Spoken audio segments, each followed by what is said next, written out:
My grandparents, my grandfather was a big American Zionist leader. We were raised with the importance of Israel and Jewish peoplehood. I have a Herzl quote tattooed on my arm. I like to, antagonize people on the subway with it. What does it say? If you will it, it is no dream. I could say that New York is in a very interesting and not unique position. There is a lot to unpack in Mamdani. The media created him like a superstar out of him. Good evening, everyone. We have Logan Levkoff with us, straight from New York. Welcome to the show. Thank you for having me. Let's start by, you've been, 14, 15 times in Israel in the last 3 years? That's a lot. Yes, this is my 14th trip since October 7th. Now, I don't say that because it makes me a better Jew or a better Zionist. It's that I think that for many of us, and maybe I just tapped into it earlier in the States, now in this chapter of my life, I feel this great pull. It's physical. It's in my body to be here as much as possible. If you had asked me 10 years ago if I would have felt like this, I would have said you're crazy. But I just think that in the States, we're experiencing something different. And this pull to be with the people, our people, is very strong. Awesome. So what is it? Is it more fun here? Is it more friendly? Do you feel more at home? Is it the weather because it's really hot? My husband laughs because Israel is the only place I could be sweating. It could be humid. Whatever happens here is different. I just say, no, it doesn't bother me here. I don't know what it is. It's totally fine. I don't think it's that, though. I think that there is something really powerful about stepping, not even, into Ben Gurion, but even on an El Al plane, as shocking as this may sound, and feeling like you are not the other. Right. As a Jew, as this teeny tiny minority that bears all of the brunt for the world's woes, but is just a tiny percentage of the population, I think knowing that you are in a place where most people are like you don't realize how much you carry until you unload that armor from your body. And I feel like even before October 7th, there's been a lot of armor that I've been carrying. And many of us, not just me. What is it? Is it about needing to justify yourself more or to prove yourself more as someone that's part of the Jewish community in New York? Do you have to make the extra effort as compared to other people? What is it exactly that makes you wear this armor that you're, what is it? It's a good question. I ask myself why I feel compelled to fight all the time. But I think it's two things. My grandparents, my grandfather was a big American Zionist leader. We were raised with the importance of Israel and Jewish peoplehood, right? Our history, to me, being Jewish wasn't about how we practiced. It wasn't, yes, obviously it was faith, but it was far more peoplehood and our shared connection versus just whether or not we kept Shabbat. So I knew who I was, and growing up, I was always in places where there were lots of Jews around. We had little incidents here and there, but things have changed in the last decade plus in New York. And I think that it's not, I put on the armor really because I want to remind people that there is a Jew in their midst, and I'm not going anywhere, and that they're going to have to contend with me and my feelings and my beliefs, and I'm not going to shrink. I think that so many American Jews, at least up until October 7th, have decided to shrink, to be good, to have this desire to be welcomed into communities that hate us. I don't play that game. Does it cost me? Sure, but I feel a lot better about myself. So you said 10 years. So this has been going on way before October 7th. Way before October 7th.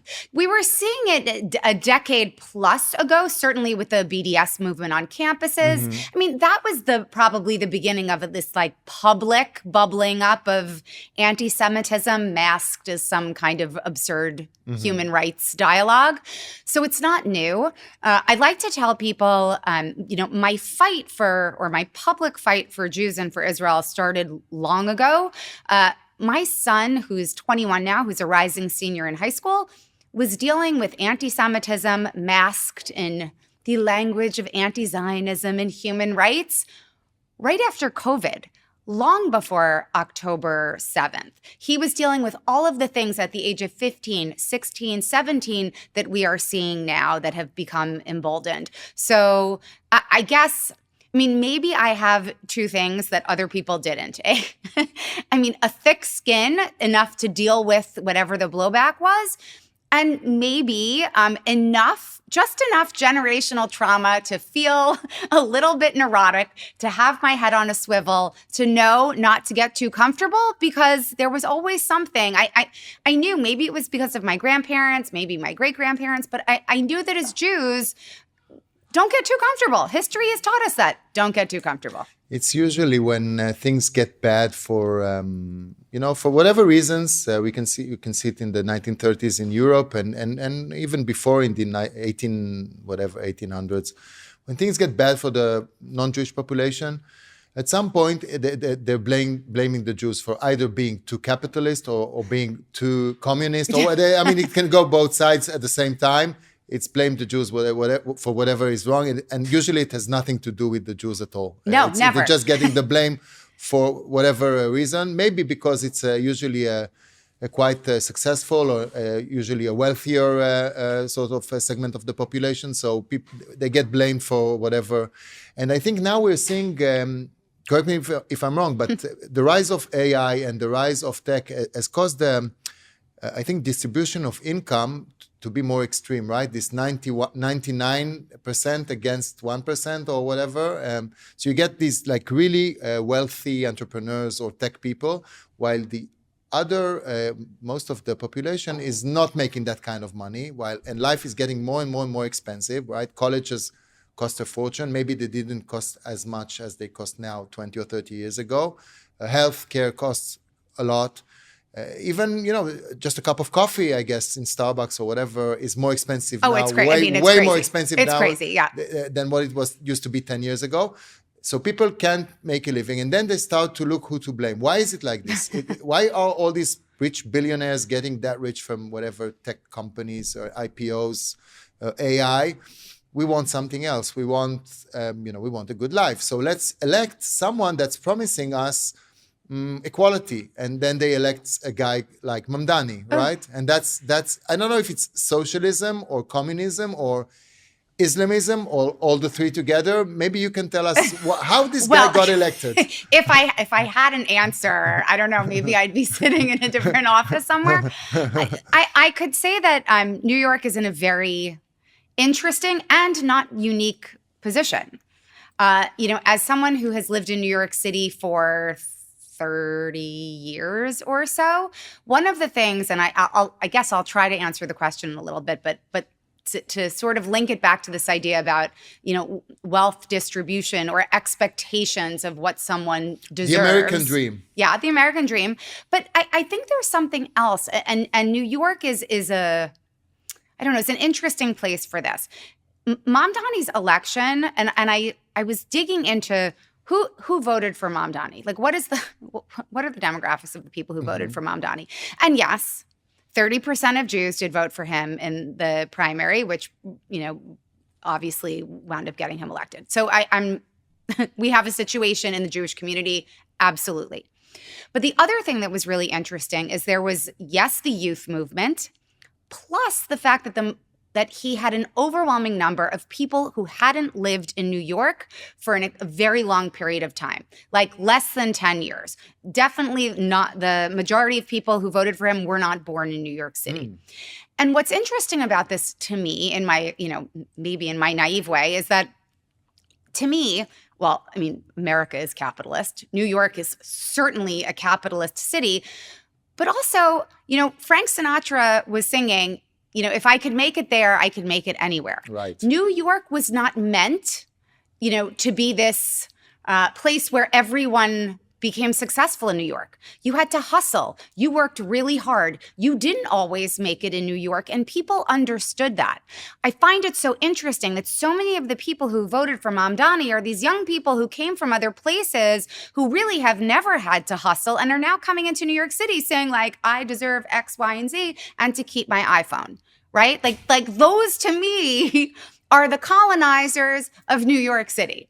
You know, there are a lot of us that worked really hard and paid our dues and still hustle, right? But we expected the hustle because that's what New York was about. It's not just New York. I mean, in order to get ahead in life, I don't know, not only New York, everywhere. I mean, you need to hustle, you need to be professional, you need to work hard, you need to do this for years and years, and especially not expect instant gratification, and that things will get sorted and you get wealthy or rich in no time. This is life doesn't work that way, right? No, it doesn't work that way. And I think there's like an expectation of what people are deserved, what they are entitled to. And yeah, maybe it's a generational thing, or maybe every so often this happens. But I always say that one of the things that I always said to both my daughter and my son growing up, and even when they were little, we used to tell them, look, no one works for you. You don't deserve anything. You work hard, you treat everyone with respect, but you don't just get things for existing. Right. I feel like maybe not everyone was given that message. So now this guy comes and promises people, look, we're going to give you, I don't know if but the idea, right, of free healthcare, free buses, free houses, whatever. I mean, how can he afford it? He can't. No, he can't. Because it's impossible. But it looks like young voters actually thought that he might be able, to deliver on these promises. Obviously, he can't. The one thing that he has, though, is he has this ability. Like, to me, he's kind of like a slimy used car salesman. He offers that smile and talks a big game, and people tend to believe him. But to me, he just keeps getting worse and worse. On day one of his term, he rolled back the IRA, the International Holocaust Association definitions of antisemitism, day one. Like, he didn't have anything better to do. Right. Day one. And obviously, he's been now in office for 7 months. Just yesterday, he came out with a new immigrant enclave map of New York City, and conveniently, who is left off? Old school Jewish Lower East Side, Little Italy, certain Irish enclaves. But don't worry, he added Little Palestine and Little Yemen, and you can imagine. I tried to compare it, but because you had Obama as a president, right? Yes. And he was very promising too. He could talk the talk. He was very handsome. He promised a better future, and we all saw what happened, right? Is it the same? It's kind of the same sort of. Can I compare between the two? I don't know. I think that Obama definitely was far more polished, right, than Mamdani is. Right. But they both had the ability to gather this group of young, idealistic people. And I think with Obama, I feel like, and I felt certainly back then, that the people who were rallying behind him were good people who shared certain values about humanity. Whether or not that was true or not remains to be seen. But now I'm not sure that's the case, right? Because Mamdani's real only platform was his hatred of Jews in Israel. Let's be honest, he didn't really run on anything else. All the people he's supported since then have one thing in common, and that is hatred of the Jewish state and, by extension, Jewish people, though he loves to separate the Jews from the Zionists. And so then you start to think, I don't know, maybe it's not just idealism, and maybe it's something else. I think, correct me if I'm wrong, but blaming Israel or blame the Zionists is basically a different sort of workaround to blame the Jews, right? It's not that the Jews are okay and it's just those pro-Israeli people that are wrong. It's basically targeting the Jews. And it has a playbook, right? It's protocols of the elders of Zion, old school Soviet anti-Zionism. It's not about being Jewish. It's about being a Zionist. Well, we all know that's bullshit, right? We do. And it pains me. It does pain me that some Jews can't see this, or they're so desperate to be perceived as good and to be welcomed into these communities that they are willing to give up this part of who they are. And I think we've messed up in a lot of ways in the States, but I think we did two things that were super problematic. Because we don't teach Jewish peoplehood, and Judaism falls as a faith only in the language on forms, right? What is your religion? It's not ethnicity. I find myself, and so do my friends, filling out under ethnicity Jewish now just to prove a point. Jewish, but we don't have that. The Judaism has only been perceived as a faith, and so if you don't practice officially, right, I think people feel disconnected to the Jew part of Jewish, and then all of a sudden they're like, "Well, I'm Jewish." And then that's when the religion of tikkun olam takes over. Mm-hmm. This idea that Jews are supposed to sacrifice themselves to the altar of social justice, which, I mean, maybe had the best of intentions, but really does not work that well for us in the long run. Right. So basically what we have here is a guy that's covering up his anti-Semitism. There's no other way, to express this. And I'm not sure if it's just like that, or maybe there's powerful countries behind him. Maybe Qatar, maybe it's Russia or China, or because it's not just him. We had entire the top Ivy League institutions going towards this sort of angle in the last 15 years. So it's not a one-person thing. It's a whole campaign. Yeah, it's definitely systematic for sure. Look, Mamdani's parents are raging anti-Semites. I mean, there's a history of the things that they have said, again, maybe masked as, anti-Zionism, but let's be honest, really not that much. Where is he from? Is he Persian or originally from Iran? Uganda, I thought. Oh, I didn't know that. I thought he was Shiite. Okay, maybe. Yeah, I mean, there is a lot to unpack in Mamdani, but he's just, he is one person. But I think, and this is where the media comes into play, is, the media created him a superstar out of him, like a media darling. And again, I think that's what fuels this idea that normalizes people like him. But again, he happens to be in New York, but there are people like this everywhere. Right. There are people like this in the Congress, right? There is how are they called? The Squad? The Squad. They're not exactly the same, but they are kind of the same. And they've been around for a long time. Yep. I mean, and again, Rashida Tlaib keeps a Palestinian flag outside of her office. Her sole mission, if you look at any of her social media or any of the statements statements that she's making, are always about Jews in Israel.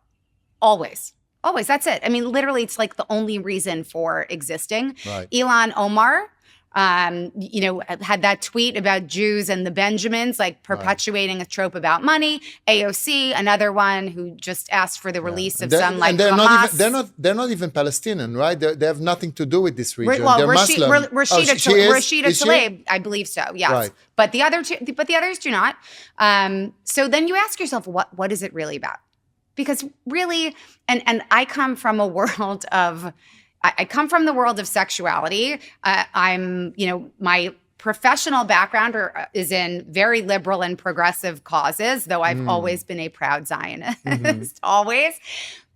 But this is the same field that has queers for Palestine, sex workers for Palestine, reproductive justice. I don't know what kind of reproductive justice existed in Gaza ever. What does it mean, reproductive justice? What access to abortion, birth control. Right. Just think about that. It's laughable. Mm-hmm. But for whatever reason, that innate hypocrisy seems not to apply to us. I see. So, and this has been going on for a while, right? And it's systematic, and it's in the academia and in the media.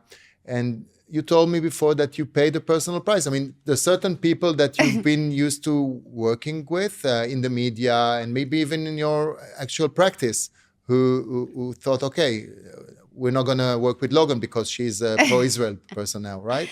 So my media life got very quiet when my platform started becoming more unapologetically pro-Israel. But again, this is not recently. This was long before October 7th. Right. And part of that was I was dealing with these issues in my son's school, and we were smack in the middle of it. It wasn't theoretical, it was deeply personal. And there was no way that I wasn't going to use whatever voice I had to talk about what I perceived to be great injustice at a school that claimed to be progressive.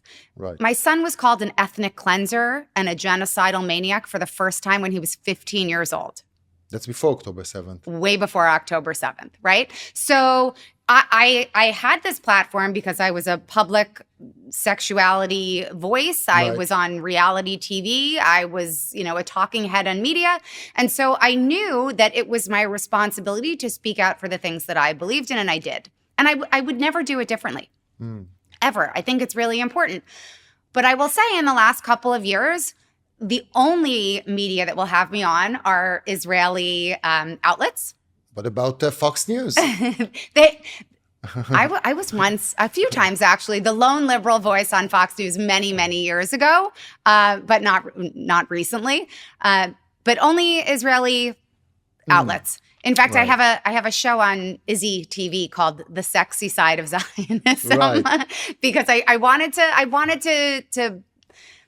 to use my voice for the things and the issues that I loved. And then, of course, with work, I am very unapologetically not just Jewish, not just a Zionist, but I really believe in speaking out for what's right and operating with integrity, which means for me, I am happy to call out bad behavior regardless of what side of the political spectrum it comes from. I really believe that integrity demands that.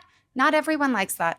Did you have any thoughts of going into national politics? Not here, I mean in the States. No, I had a feeling you were going to say that. My kids ask me all the time, do you want to do that? I think there was maybe a time when I was little. And for a long period of my life, I wanted to be the first female president of the United States. But I kind of feel like that ship has sailed a little bit, and maybe I could use my powers elsewhere.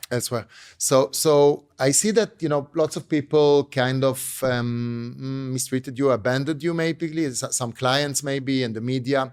Did you get some support from other people, maybe from friends, the community, other Jewish people, maybe non-Jewish friends that said, yeah, you are actually right. Israel is good, and these guys are just manipulating the situation. Or there's no question. I mean, I wrote an article in the Free Press at the end of March. I was fired from a school I had been working in for a long time. And this whole thing started because a group of parents were talking about my Jewish Zionist values. So again, these things come at a cost. But I've decided it wasn't even a decision. I really believe that there are certain things that we need to be modeling for young people. And that, especially if we want to raise young, proud Jewish leaders. And those two things are the following. One, they have to know we have their back unconditionally. And two, we can't ask them to take risks we're not willing to take ourselves. So I need to make sure I can look in the mirror and know that I am doing all of the things that I would want my children to do under the same set of circumstances. So, I mean, yes, it does come at a cost, and a cost that I've been willing to pay over time. The amazing thing is that, there's been a huge amount of support. And I think that people know that my story isn't unique, but I am scrappy enough to make it public and to share it. So I think that maybe that's appreciated. But also, it's opened up a world of not just Jewish peers and new friends and allies and advocates, but also non-Jewish allies, people who are out there in this fight with us proudly and not standing behind us, standing shoulder to shoulder to say, we've got this. This is an issue of humanity. This is an issue of democracy. We're all in this together. And that has been amazing. By the way, it's not just this. It's also, I think, national security. I think it's these people that are anti-Israel or anti-Jewish basically are anti-American. Yeah. Oh, very much so. I live, and I think this is the scary part of time passing, right? It is 2026.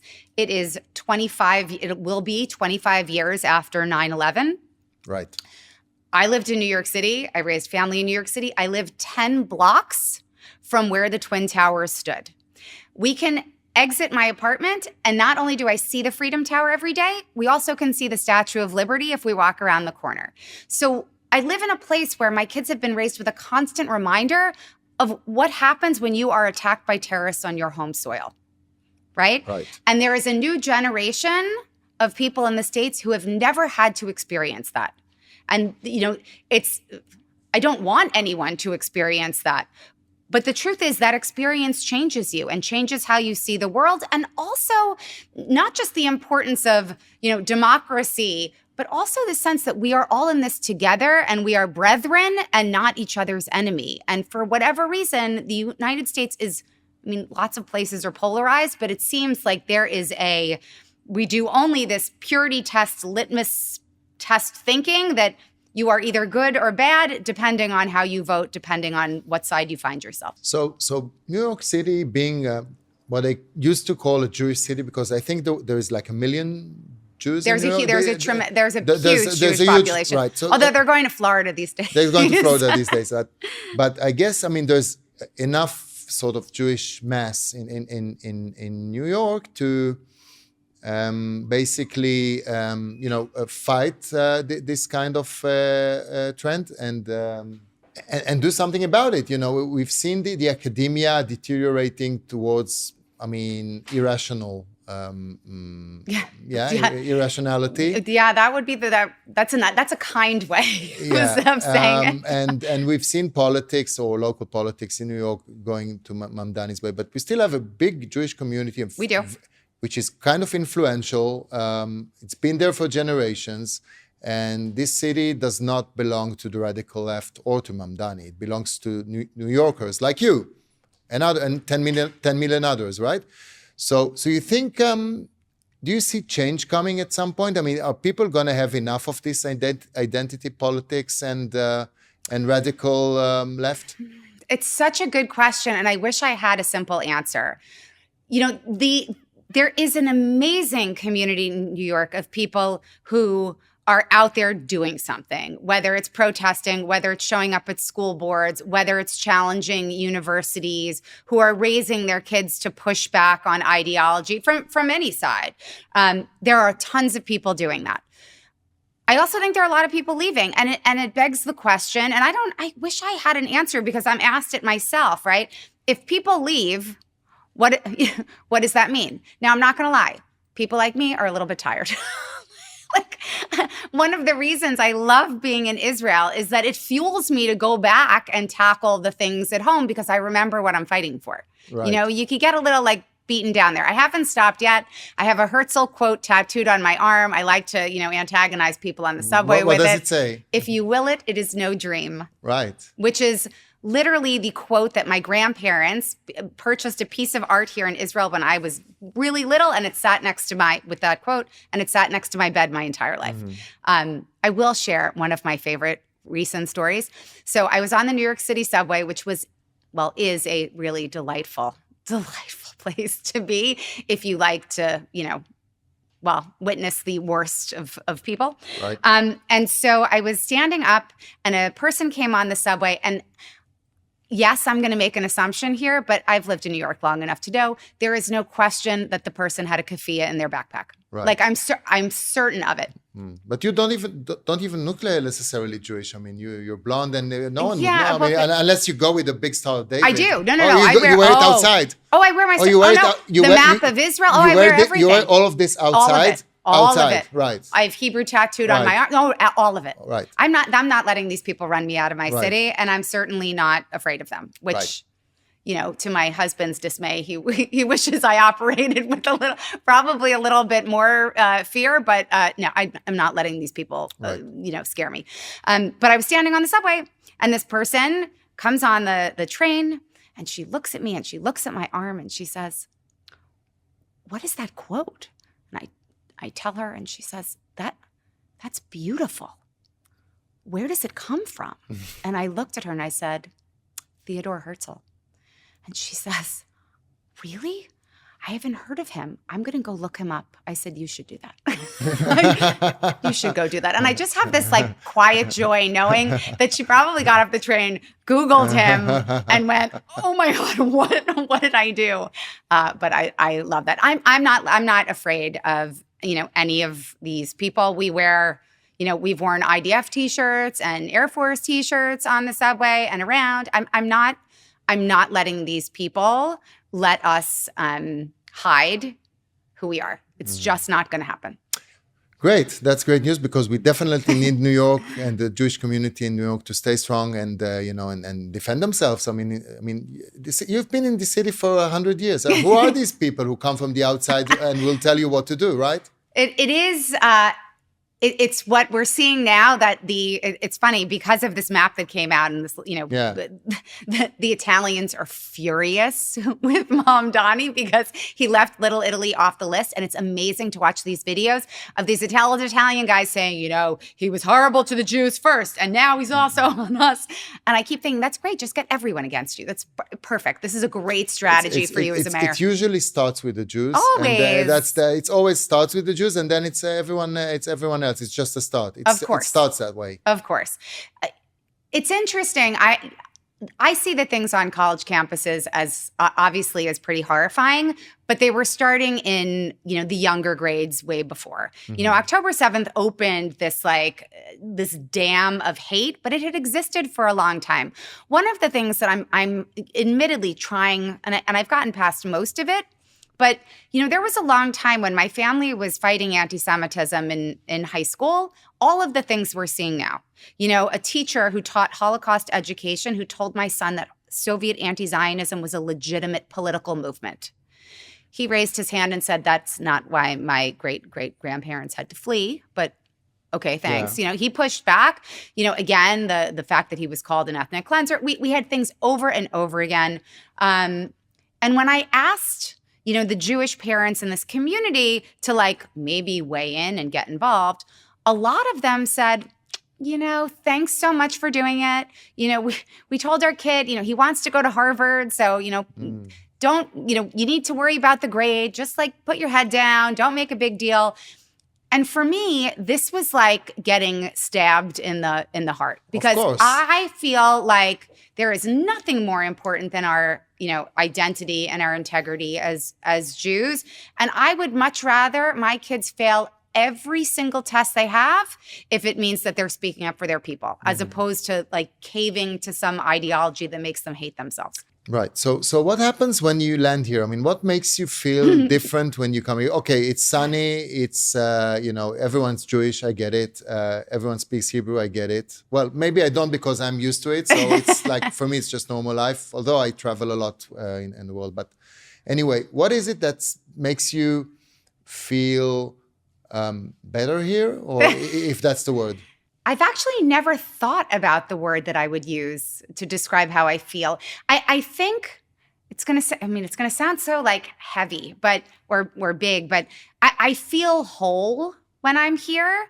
I feel like this part that I lead with at home because I have to, because I want, and maybe I don't have to, but I want to. I want to remind people that there is a proud Jewish person in their presence, that they're not going to get away with, whether you call them microaggressions or macroaggressions, they're not going to get away with it on my watch. Here, I think I just feel this sense of, I feel a sense of being home, that even if we don't speak the same language, or, we don't all look alike, I know that these are my people and they know who they are. And it's not about the practice. It's about we are the Jewish state. This is our land and our history. And everyone knows why they're here. Even if they don't get along politically, they still know why they're here. And I think that gives me an immense joy. I really feel like when I step off the plane, it's almost like I breathe a little easier. And I hear that phrase repeated by so many people who come here, whether for the first time or the 50th time. And I think there's something really magical about that. It's like your body is saying you were meant to be here. So is it, I'm trying to kind of, is it more of sort of some kind of a pretense that you can leave behind and just be yourself here, which you can't be 100% like you want to be in the States, because you're supposed to say the right things for whatever politically correctness or whatever. Well, I do really enjoy the lack of political correctness here. It is right. it is an it's amazing. Funny, isn't it? It's funny how non-politically correct it is great, here. But it's great because you could also say something and also know that the tachlis here is spectacular. In the show that I do, I have this part at the end where I ask people like 6 or 7 things about what things that they love about Israel, about culture, and we call it talk list to me. I just it is so great because as Americans, we're taught to sandwich feedback, but you have to say something nice, and then you say something negative, but like still nice, and then you follow it up with another nice thing, and you're spending like 400 words to say 5, like one simple thing. It's exhausting. So you actually like it that the people here are a little bit more, I would say, rude, or in some ways they're not rude exactly. I would say direct. Direct, yeah, and they get, sometimes it feels like they're maybe even shouting at you, although they're not. But it's done with such love and joy, and they could shout at you and still invite you to their home 5 minutes later, right? So I'm not saying it doesn't take a while to get used to. It does, but there is something just really, I don't know, joyful to me about that. But I don't think I think that part of that feeling is just, it's not that it's not that I have to work at being Jewish, but I deliberately lead with being Jewish in so much of my life in the States. And here you don't have to lead with it. No, that's the thing that's different. Right. It's kind of not taken for granted, but it's actually everyone, well, not everyone. I mean, 20%, but a lot. 80% is, 20% are minorities or Arabs, so they're not Jewish, but 80% are. So majority is, and you don't have to work so hard about this thing because it's kind of normal everyday life, basically. And I think, maybe in terms of the religion, I think maybe Israeli people find it easier to celebrate and express, go to synagogue, to shul, when they are outside of Israel, because they will need to feel part of a community, whereas here they have their friends, and they're not that religious. Your lives are Jewish, so you don't have to practice it. Right. Whereas in the States, our lives are not Jewish. We don't get off for Shabbat. We get off for all the holidays.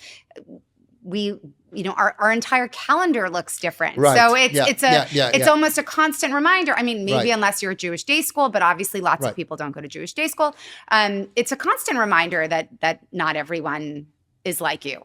And again, I really believe that there has to be, cross-cultural and cross-faith dialogues. And there are so many amazing allies we have out there. It has been one of my greatest joys to chair a program called Caravan for Democracy that we run through JNF USA. Mm-hmm. We send non-Jewish student leaders on college campuses to Israel every year. We've been doing it since 2012.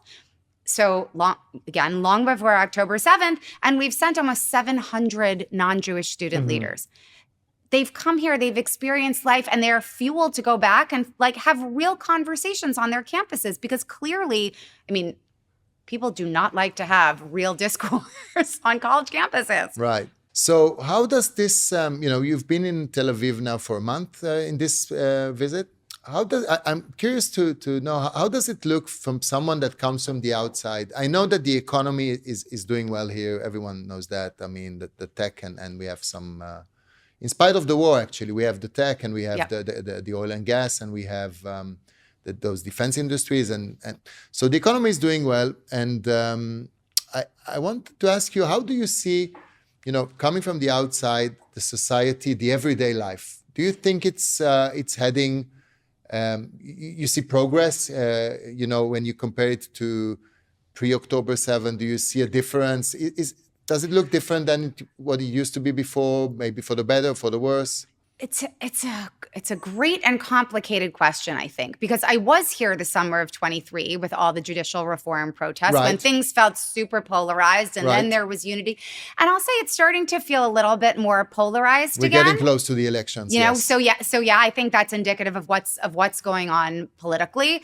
But I do think that the spirit of the Israeli people is so alive, and regardless of what political affiliation one has, there is this real desire to fight for the betterment of Israel and the Israeli people, and that love, I think, of where you come from is so clear to me, which is why people fight so hard. It's out of joy and love. You said something about the economics, which I think is really interesting. I spend a lot of time thinking about how do how do we bring people to Israel and show them, and I don't think it's Israel 2.0 now, it's probably like 8.0 now. How do we show them what happens next? Like what comes next? And I love seeing the development of industry. I mean, beyond just tech and defense, but, wine and food tech and all the liquor distilleries. Right. I mean, there's so many space tech. There's so many amazing things that are taking place in this country, from the north to Mitzpeh, to Mitzpeh Ramon. And I feel like those are the stories we need to be telling, but we're so focused on the political issues and war that we forget how many amazing things are taking place. I think, war, of course, and Of course. this is what the media is focusing on. But look, there is an everyday life here, and basically I come from economics, so I think it's the economy that is kind of behind the scenes here, and being able to I wouldn't say afford such a war but basically no one likes wars, right? Yep. But we have to stand to our ground, and there's certain enemies in this neighborhood or whatever countries who don't want us here, and we're going to say no, we're here. This is our place, and we're going to teach you a lesson if we need to. We don't want to, but if we need to, we'll do it. And I think the economics is the machine behind the thing, because if you don't have a strong economy, then you're a beggar, and then you have to go to other countries and ask for money. And Ukraine does have to do that when they have to fight Russia. They don't have such a strong economy, so they have to go to the EU and ask for money in order to keep fighting. And we had a strong economy for the last few years, and I think it helps. And also it feeds to what you're saying, which is the kind of the lifestyle. I'm sure you saw all these restaurants and the cafes and the bars and the yoga lifestyle and the Pilates everywhere and those wine distilleries. And so I think it's basically the tech that it's the main engine of this thing. People this is the main export, tech, software, whatever. And when the people have money, then they can, these restaurants and the lifestyle thing comes next. You can't have just the lifestyle without having the engine. No, of course. But I want people to see like the real Israel, which isn't just through the lens of conflict, which is all of like the beauty and culture and history. And the thing that is so spectacular, that you have antiquity next to like utter modernity. It's a very small place. It's small. It's smaller than New Jersey, isn't right? it? Right, and all of the climates in one tiny country. It is so extraordinary. And so I've really been trying to share that story to the best of my ability with people who either haven't been here ever or haven't been recently. And it is literally my biggest mission to get people to come to Israel. I believe and I know that the only way we change the game of what's happening on our streets, in politics, on our campuses, with our own kids,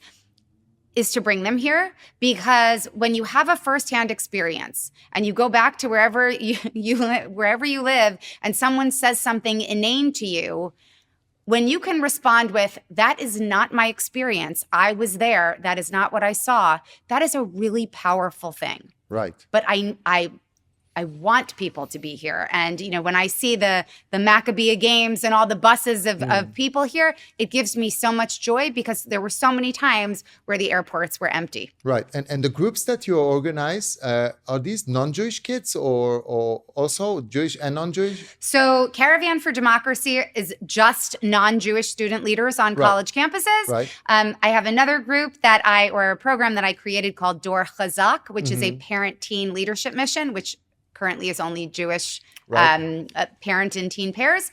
But it was really born out of what I watched my kids being able to do, in their schools when they were younger. And that is, if we want to raise young, strong, proud Jews, we have to show them how it's done. And we have to operate as a team, not just as like the disciplinarian and like the kid. Yeah, as a Jewish person, you want to say that. I want to say even more. If you want to raise proud, strong, patriotic Americans, even if they're not Jewish, come to Israel and see how it's done. I'm sending my kid to Asia to study other things, how they do things in Asia. So I want him to experience the Asian sort of way of doing business, and then study there. So I think there is a lot to learn from the experience of Israel, also for non-Jews, especially in how you know, if you want your country to survive and to basically, I don't know if it's still the case, but the old school America, if some people, you know, want to have the America that you used to have in the 50s and the 60s, you know, those semi-detached houses with the 2 cars and yeah. Idealism, yeah. Yeah, I'm sure that not everyone had that, but that's kind of the image that you get from the movies, right?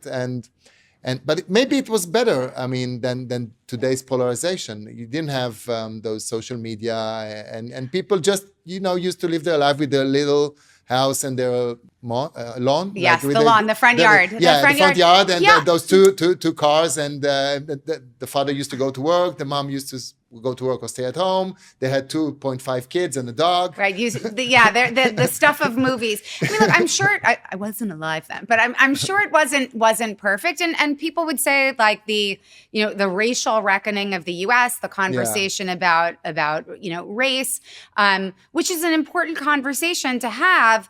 But I think that it has created, and again, like I have this debate with some of my friends a lot, whether, the DEI world, I mean, we know it had a terrible impact on Jews because Jews don't fit neatly into that box, especially if we're only seen as a faith.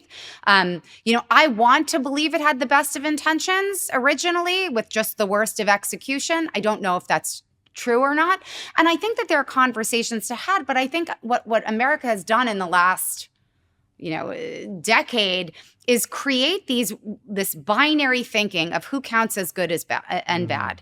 And because people have no idea, or people love to apply America's racial binaries to Jews, all of a sudden, Jews now take on the role of the white oppressor in the, settler colonizer in the story. And because even a lot of Jews don't know our history and where we come from, it just perpetuates this really bad system that we can't seem to find our way out of. Mm-hmm. Because again, if you are a Jewish person who grew up with the importance of social justice, you think that you are supposed to say, okay, I want to be good. I don't want to be called a racist. I will identify with the oppressor if it makes someone else feel better. Mm-hmm. And that's not what we should be doing at this stage. Right. So what should the Jewish community or the people who live in New York, basically your community, your friends, know about Israel that they don't? I mean, there's certain things that you see here because you've been visiting for a while now. You come a lot. What is it? What sort of message do you want to convey to these people? So I think the first thing that we need to be focusing on is actually what we're doing in the States as Jews, which means that our Jewish institutions, our schools, our community centers have got to start focusing on Judaism as a peoplehood and an ethnicity and a tribe and not just a practice. Like, I think we missed that part. We got way too comfortable in the last few decades thinking that we were beloved when, sure, maybe by some, but certainly not by all. And also just this, this idea that we prepare Jewish kids to become bar and bat mitzvah. Right? As if that is the pinnacle of their Jewish existence. We don't teach them modern Hebrew. We don't find ways to connect with Israel. And I think that the outcome of that is we really, I'm not necessarily saying me, but like I'll put myself into the American Jewish category. There were many people who really believed that Israel needed us more than we needed her. Only to find out on October 7th that we count as one mishpacha and no one cares which land we're living in. Jews are Jews are Jews. Right. What about taglit? Is it popular? Do people send their kids with taglit? It used to be huge. So I think that since the war, things have changed. Not as many people are sending their kids. There are groups here for sure, and it's amazing to see. But that's the impact also of media and not really showing what's happening on the ground here and what it's like to live here. So what I want people to understand about Israel is that Israel, like everything else, is complicated. Jews are not a monolith. Israel is not a monolith, just like everyone else. But the only way to really know and to feel comfortable speaking about her is to show up. Right. And if you're waiting for a magical, perfect time to come to Israel, it will never exist. So just come. See for yourself. See for yourself. Talk to the people, right? I mean, that is the one thing about being here. My husband, who was born Catholic, has become and embraced Judaism, in the last 30 years. He comes to Israel every summer, and he is infuriated by people Jews particularly, who have never been, right? He says, I don't understand. They can travel the globe, but why haven't they come to Israel? And so what I would love to say to people, especially because obviously flights are expensive, if money is not the barrier, please come see it for yourself. Don't let other people dictate where you come from and what the experience is. Absolutely. Logan Levkoff, many thanks for coming to the show. We love you here in Tel Aviv. Come visit us again and again and again, and maybe, buy a second home here if you ever want to. Oh, yes. It's a great city, and everyone that's been following us until now, just come over, see for yourself, come for a few days. It's definitely very different than what mainstream media shows. It is the most special place with the most special people, and it has been a joy to be able to come back over and over again. So thank you for having me. Thank you, Logan. Thank you.